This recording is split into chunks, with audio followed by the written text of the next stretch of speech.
us now with summer safety tips is Dr. Will Draper, a veterinarian from Atlanta, Georgia, and all of these dogs right here that you see are up for adoption. So, Dr. Draper, first of all, it's super hot outside in Georgia and everywhere else. What tips do you have for us? Well, first, one of the main things, and we see a lot of this, do not leave your dog in the car. That's right. Right. We're seeing temps of 80 to 100 degrees, and a rule of thumb is if it's 80 degrees outside, it's going to be 40 to 50 degrees hotter in your car within 10 minutes and an hour, even twice that. So you're not leaving them in your car. Don't leave them with the windows down, because if it's hot outside, it's going to get hot in your car as well. Right. So that's probably one of the main ones. How do you keep them cool? Well, there's a lot of different ways. They keep themselves cool by panting. A normal dog's normal respiration is about 30 to 40 a minute. When they're panting, normally it's 100 to 200 a minute.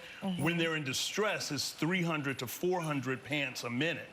So that's a red flag that they may be having an issue where you need to call your veterinarian. But they do that. They also sweat from their pads. Interesting enough, they have sweat glands in their pads.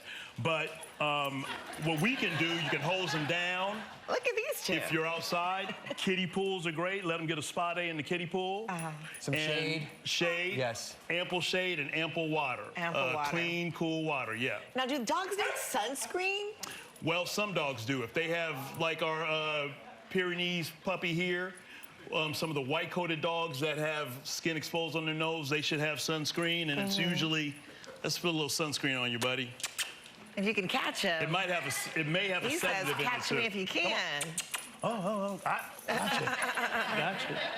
All right, you so you just spray the little spray a little bit on there and rub it on there, yeah. And hairless dogs and cats should have sunscreen, What about sidewalks and pavements? Sidewalk and pavement, so it's very similar to the car. If it's 80 degrees outside, the pavement will be, in certain areas, 120 degrees. Yes. If you can't handle it, they can't handle it. If you touch it or step on it with your bare foot, it's too hot. You can't handle it. If you use your pet for exercising, it's important to consider doing it in the morning or in the evening when it's cooler. Okay. Or if you must do it during the day, find a surface like grass or soil, or you can also use things like doggy booties, which I happen to have in my pocket. I just carry around all the time. Put them on their little feet like you do for the winter. Yeah, you put on their feet, and let's see, I may get a little up. I got you. Oh, whoa. Aww. That was my workout for the day. That's good.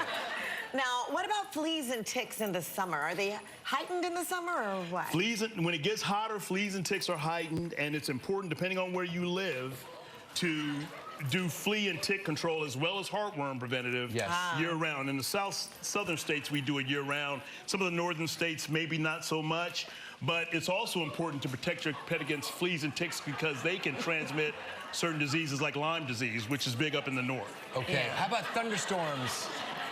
When it's... Thunderstorm? Yeah.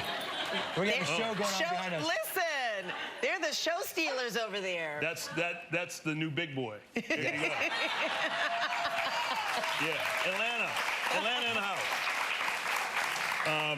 Thunderstorms. Yes, thunderstorm anxiety is loud noise, fireworks. Dogs can have real serious anxiety with that, to the point where they will try to break out of a yard. They'll try to, a big 100-pound dog will try to hide under the bed. There are things you can do if you notice that they're having anxiety with loud noises. Keep them in a small, dark area. Their crate is good, cover it. They feel confined. Other things you can do, they're thunder shirts, actually shirts you can put on tightly that make them feel secure, like swaddling a baby. Gelman wears one of those when it's thunderstorms. I'd like to see that, actually. There are also therapeutics you can use. There are tablets. There's a new medication out of gel. Yeah, tablet. You give them that. It's like puppy Prozac, pretty much. Wow. It's Prozac. That's what it is. It's not just puppy Prozac. Okay. But there's also a new medication, a gel, that you can rub on their gums that's a sedative that's fast-acting that can kick in time to make sure they don't harm themselves. Because what can happen, this is another point we need to touch on. They should have identification. A microchip is a must. Yes. You can also use some of those air tags if you don't do that, because your dog will get out and run away because it's afraid and not know how to get back home. Yeah. And that's the best way to help get them home. Thank you, Dr. Will. Thank you, Dr. Please come back and see us, yeah? These dogs here today are from Hearts and Bones Rescue, and if you're interested in adopting any of them, just visit our website next. Please do that, okay? Next, we try a recipe from Mexico. Stick around. You're gonna get a dog. You're gonna get a fan. If you would like to adopt one of today's dogs, just go to our website at livewithkellyandmark.com.